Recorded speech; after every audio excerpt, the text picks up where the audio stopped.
एक दिन मेरे पिता ने हलवे के 2 कटोरे बनवाए और उन्हें मेज पे रख दिया।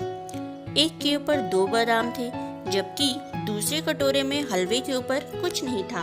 फिर उन्होंने मुझे हलवे का कोई एक कटोरा चुनने के लिए कहा, क्योंकि उन दिनों तक हम गरीबों के घर बादाम आना मुश्किल था।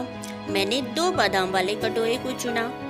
मैं अपने निर्णय पर खुद को बधाई दे रहा था और जल्दी जल्दी मुझे पिता से मिले हुए बादाम के हलवा खा रहा था, परंतु मेरे आश्चर्य का ठिकाना नहीं था जब मैंने देखा कि मेरे पिता वाले कटोरे के नीचे 4 बादाम छिपे थे।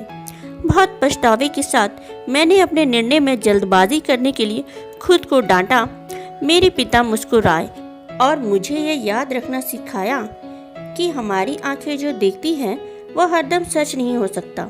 उन्होंने कहा कि यदि आप स्वार्थ की आदत के अपनी आदत बना ले तो आप जीत कर भी हार जाएंगे।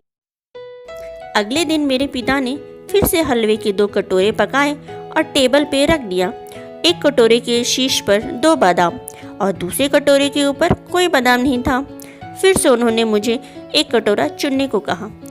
इस बार मुझे कल का संदेश याद था, इसलिए मैंने शीर्ष पर बिना किसी बादाम वाले कटोरी को चुना। जो मेरे आश्चर्य करने के लिए इस बार इस कटोरे के नीचे एक भी बादाम नहीं छिपा था। फिर से मेरे पिता मुस्कुराए और मुझसे कहा, मेरे बच्चे, आपको हमेशा अनुभवों पर भरोसा नहीं करना चाहिए, क्योंकि कभी कभी जीवन आपको धोखा दे सकता है या आप पे चाले चल सकता है। स्थितियों से कभी भी ज्यादा परेशान या दुखी ना हो, बस अनुभव को एक सबक अनुभव के रूप में समझें, जो किसी भी पाठ्य पुस्तकों से प्राप्त नहीं किया जा सकता।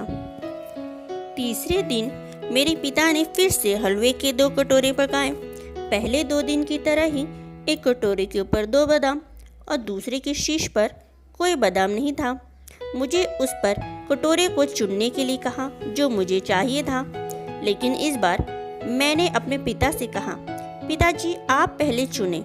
आप परिवार के मुखिया हैं और आप परिवार में सबसे ज़्यादा योगदान देते हैं। आप मेरे लिए जो अच्छा होगा वही चुनेंगे। मेरे पिता मेरे लिए खुश थे। उन्होंने शीर्ष पर 2 बादाम के साथ कटोरा चुना, लेकिन जैसा कि मैंने अपने कटोरे का हलवा खाया, कटोरे के हलवे के एकदम नीचे 8 बादाम और थे। और मेरे पिता मुस्कुराए और मेरी आंखों में प्यार से देखते हुए उन्होंने कहा, मेरे बच्चे, तुम्हें याद रखना होगा कि जब तुम भगवान पर सब कुछ छोड़ देते हो तो वे हमेशा तुम्हारे लिए सर्वोत्तम का चयन करेंगे, और जब तुम दूसरों की भलाई के लिए सोचते हो, अच्छी चीजें स्वाभाविक तौर पर आपके साथ भी हमेशा अच्छा ही होता रहेगा। तो इससे हमें यह शिक्षा मिलती है कि बड़ों का सम्मान करते हुए उन्हें पहले मौका व स्थान दें।